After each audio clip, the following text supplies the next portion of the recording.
Okay, welcome to PowerScore Lesson 10. Today we'll talk about logical reasoning. Two main categories of logical reasoning questions in today's lesson. First is principal questions, and then point at issue or point of agreement questions. Now, principal questions are not actually a separate category of question. If you remember back to Lesson 1, we talked about the 13 question types and 4 main families. Principles are really more of an overlay that's sometimes applied to different kinds of questions. And what you see in a principal question is typically one of the following two scenarios. Either you'll be given a principle in the stimulus and then asked to apply that principle to different situations, try and find a fit between principle and situation, or sometimes non-fit. The principle does not fit with which one of the following judgments or situations. That's one type that you sometimes see. The other type is that you have a situation in the stimulus, some judgment or event or circumstance, and then you're asked to find either a principle that fits or, all right, let me try to write that again with the correct letters involved. Either try to find the principle that fits with that situation or does not fit. Okay. Beyond sort of the broad categories that occur here in terms of principle to situation or situation to principle, it's also important to be aware that the question system can ask you to do different things in each case. You can be using principles to strengthen or to justify reasoning. You can also use principles to weaken reasoning, or you can use situations to strengthen or justify principles, or situations to strengthen or to weaken principles also. So a couple of different moving pieces here. The question stem can tell you either to support or attack, and it can go from principle to situation or from situation to principle.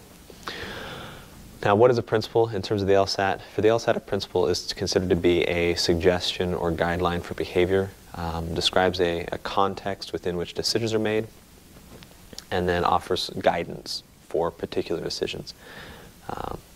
And in some cases, the fit arises when the situation corresponds to the context from the principle, and then the decision made in that situation aligns with the guidance offered by the principle.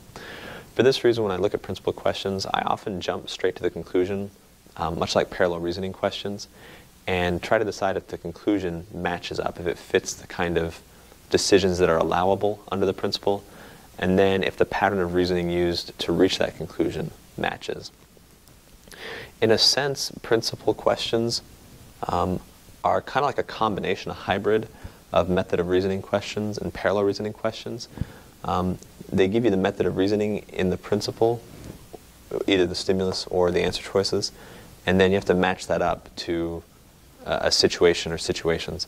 So you almost have kind of two different aspects of other game types, other question types here. That of parallel reasoning, where you may have multiple decisions described, multiple situations described in the answer choices, and then method of reasoning, where the principle can often be the description of the right way to make a decision or the right way to reason in a certain situation. Okay, so with that in mind, that sort of overview of principle questions, your book lists several examples. Principles often contain conditional reasoning and give you statements such as, if this occurs, then do the following. In those cases, make sure that your sufficient and necessary conditions are understood and that they are present in the situation you're picking. Okay, I think that's all I have on the principal questions. I want to move on to pointed issue questions. Pointed issue questions are extremely easy to recognize because they almost always contain two speakers. Unlike most stimuli, here you've got the viewpoints split out explicitly, and each one is associated with a different person. A pointed issue question asks you to identify where the authors disagree with each other. And a couple things to understand about this process. The first thing, and this to me is pretty important on the more difficult pointed issue questions, the first idea is that in order to understand how someone feels about a certain aspect of a situation, they don't always have to come out and state their position fully. As we've pointed out numerous times throughout the course. It's the test is limited in space, and so arguments may appear incomplete, but that's not really a problem. That's just an artifact of how the test is designed. When you have two speakers talking about some subject, they're very unlikely to disagree about the facts. We don't get to challenge facts very often. Premises are taken for granted. Same thing for speakers within the test. They're not going to dispute each other's facts. If one of the speakers is talking about whether the recovery in the housing market and housing prices going up, whether that really is a sign that the economy is getting better and we're out of recession, and the other speaker says, no, there's definitely still a recession. My cousin has been out of work for 3 years. What they won't do is disagree about whether housing prices are up. You won't have one speaker say, the recovery in housing prices over the last year and a half is a good indication for the economy, and the other speaker come back and say, what recovery? My home still costs the same. Housing prices aren't going up at all. That doesn't happen. That sort of disagreement is very, very, very uncommon. What's much more likely is that the two speakers disagree with each other about the implications of the evidence presented, and that the second speaker really isn't even required to bring up the evidence again. You don't have to restate what someone else said as a premise if you both accept it, if you both take it for granted. In some rare cases, this happens almost in reverse, where the second speaker will bring up a fact, and you get to generally infer that the first speaker also agrees with that fact. Now, you have to be careful to distinguish inferences and conclusions from facts. That's a task that you always need to work on, especially true here. If it is a fact, something that can be proven or demonstrated, the speakers are unlikely to disagree about it. However, what that fact means, how it's used, implications, those are all things that the speakers often disagree about. The second major point is that when you're identifying the point at issue, you'll be given 5 answer choices which all describe things the authors might disagree with each other about. The right answer has 2 clear characteristics, and I think these are discussed on page 10-8. It talks about the agree-disagree test. The first characteristic of the correct answer is that the position of each speaker is known, or I like to say knowable. Again, it's not important that each speaker actually comes out and says point blank how they feel about a certain statement, but you have to be able to know how they feel. It can't be something where you're inferring a position or making something up for one of the speakers. It has to be knowable. So, if one speaker says the economy is getting better and the other speaker says I disagree, the second speaker doesn't have to go back and then explicitly say I disagree because the economy is not getting better. It's implicit within disagreeing what the author disagrees with. Therefore, you could know both authors' position on the economy, on the status of the economy. That's the first thing that you have to understand, is that the correct answer is something where the position of both speakers is knowable based on what they said in the stimulus. The second thing is that those positions must be diametrically opposed. That is, the position of one speaker has to be, I agree with the statement, we know the position, and we know they agree. The second speaker has to say, I disagree. Even if it's not mentioned explicitly, the second speaker has to clearly disagree. One tip that I often find useful in distinguishing losers from contenders on pointed issue questions is some of the statements are themselves fairly neutral, kind of benign statements. And when you talk about disagreeing with those statements, it's often a pretty radical thing to disagree with a benign statement, something that's very banal or easy to accept. And when you look at some of your answer choices, it is usually easy to figure out 2 or 3 answers where no one could possibly disagree. It would be ludicrous to disagree with these statements, and neither of your speakers do. What I encourage you to do is, as you're going through each statement, consider whether it would be less reasonable, I say less reasonable on purpose, consider whether it is less reasonable for someone to take the position in the answer choice or to take the opposite position. Figure out what is the less reasonable position, and then ask yourself if you can reliably determine that either speaker has the less reasonable position. It's often that extreme position, the one that's harder to defend, that makes it easier to cross out the answer, because both speakers are somewhat reasonable, and neither one would take the more extreme position. So look through the answer choices, decide if it's stated in a reasonable way, think about the negation of it, the opposite of it. If that's unreasonable, ask yourself if either speaker could be said to be that unreasonable. If the position as stated in the answer choice is fairly unreasonable, negating it makes it more reasonable, then ask yourself about the position as stated, whether either speaker could be reliably determined to be that unreasonable. And for me, I'm always looking for an answer choice where agreeing with it and disagreeing with it is reasonable enough to fit the speakers in the stimulus. Sometimes the speakers in the stimulus take unreasonable positions, and then you can find those pretty quickly too. But that's one way that I'm often able to determine whether an answer choice is plausible or not, is to think about the two speakers and which of them would take the harder to defend position with respect to that answer choice. Okay, the next type, and it's closely related but slightly different emphasis, the next type is called point of agreement. And in point of agreement, the two speakers seem to have pretty opposite positions. Certainly their conclusions will be opposite. And here you're looking for something that they both agree on. Point of agreement could be a fact. It could be something that they just both accept as factual. Or it could be an underlying opinion that is consistent with both arguments, but allows you to take pretty different conclusions anyway. It's very unlikely that their overall positions will be consistent with each other.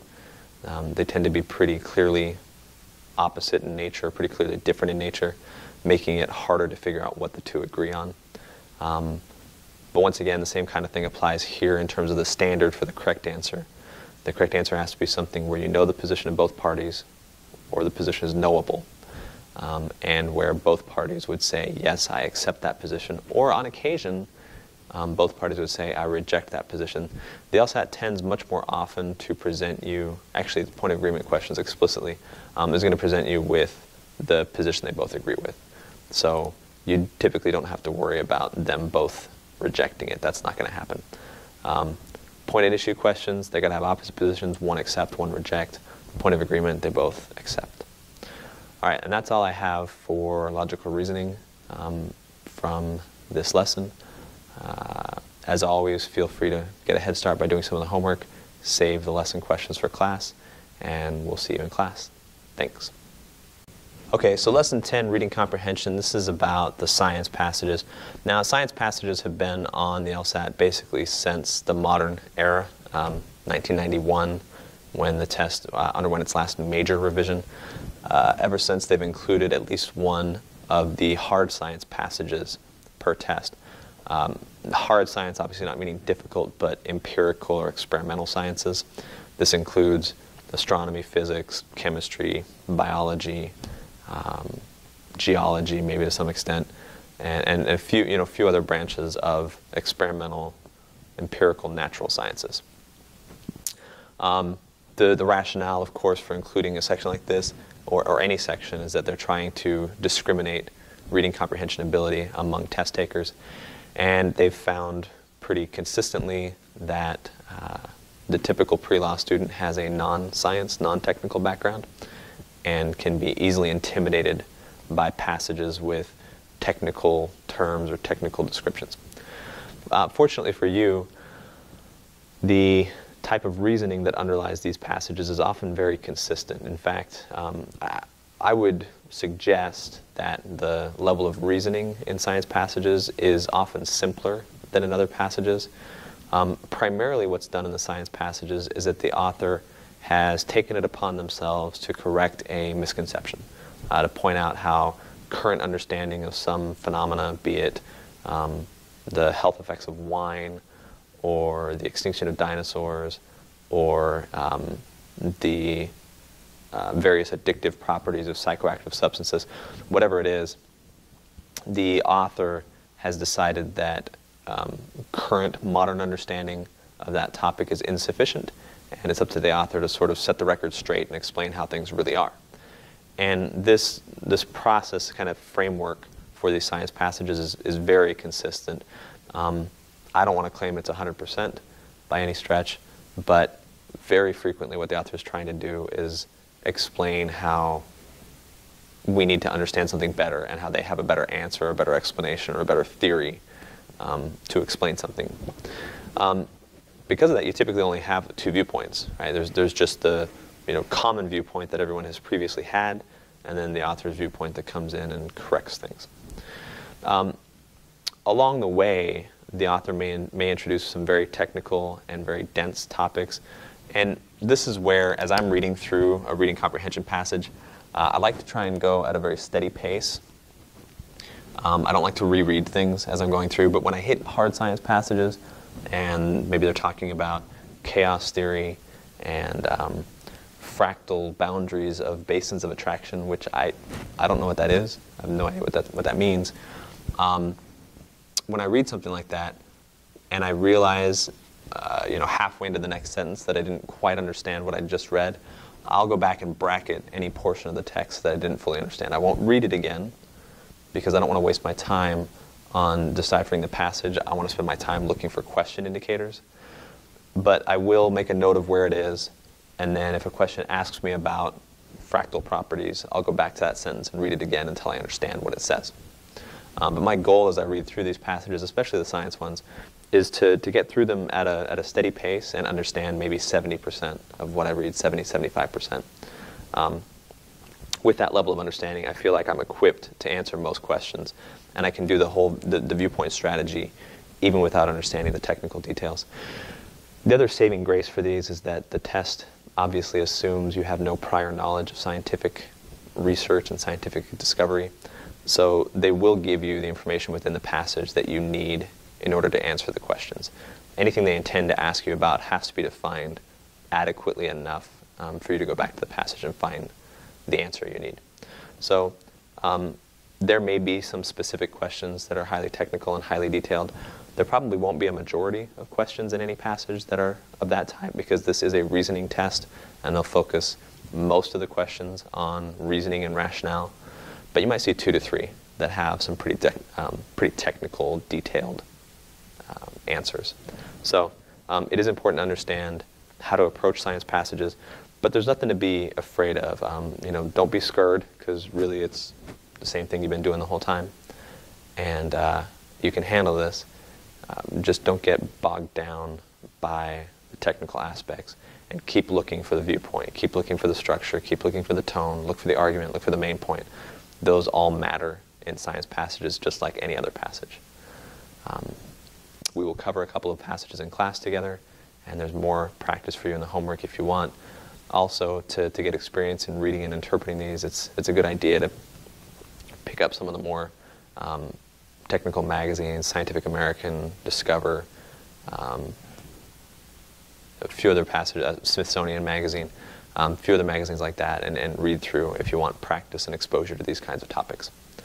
Okay, that's it for Lesson 10. Thanks for watching, and we'll see you in class.